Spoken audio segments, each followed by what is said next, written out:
magpasiklaban para sa shoutout level up.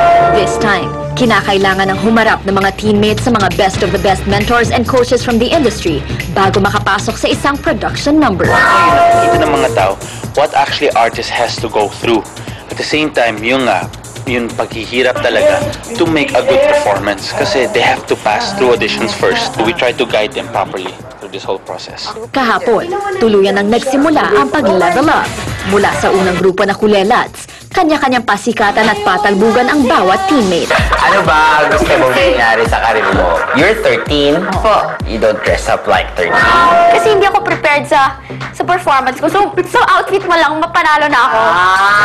After the audition, agad napili sina Ino, Hannah, Makisig, Mikaela, Oriet at ex-host turned teammate na si Enrique to be part of the production number. Meanwhile, kanina, nag-shine naman sa team overload sina Micah, Miles, Arya, Nell at Tippy, making them the first teammates to perform for their team. Binalot din ng tensyon ang grupo na magkaroon ng wildcard sa pagitan nila Lynn at Anne for the last spot. Pero sa huli, nakuha nila ng spot dahil sa pagka-late ni Anne in their rehearsal. I really want this so bad. Tiyak na abangan pa ang mga nakaka-tense na happening sa mga rehearsals at auditions ng mga teammates araw-araw. Lahat po kami dadaan sa proseso. Makita po nila kung paano kami naghahanda para po mapaganda yung isang production number na gagawin namin. Pawis at dugo talaga. Bukas, ang huling grupo naman ang magpapasiklaban. Sino-sino ang magsashine? Sino-sino ang mapag-iiwanan? Tutok lang sa Shoutout Level Up. I love Kiray.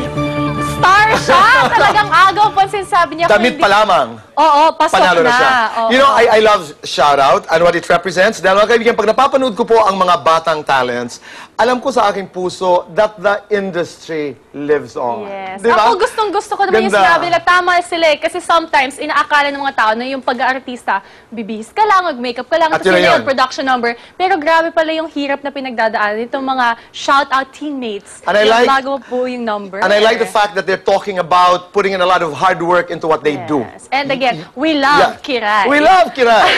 Okay, all right. Mula performance showdown to a showdown of beauties. Ayan na. Kabi-kabilang Pinayang rumampa para sa screening ng Binibining Pilipinas 2011. At dahil ang ilan sa mga lumahok ay malapit daw sa isa sa mga judges na si Venus Ra, si Venus ngayon na-issue may favoritism na daw. Now na! May mga pinapaboran nga ba sa bagong batch ng Binibining Pilipinas candidates? Kahapon, ginanap na ang first cut ng auditions para sa 2011 Binibining Pilipinas pageant. At record-breaking daw ang taong ito dahil sa napakaraming application.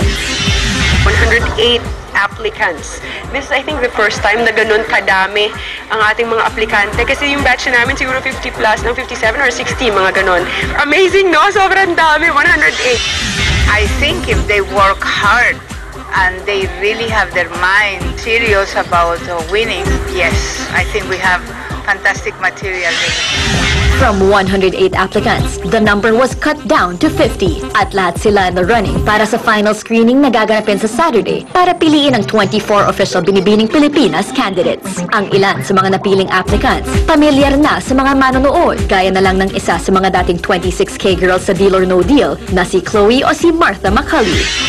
I was very excited to join BB Filipinas when I finally graduated in September, and I was given a chance to train for this pageant. Pasok rin sa top 50 ang former PBB celebrity housemate at former Mutya ng Pilipinas Asia Pacific 2007 title holder na si Zara Aldana. Hindi pa rin ako makapaniwala na nandito na ako and medyo kinakabahan pa rin dahil Saturday na yung official kasi.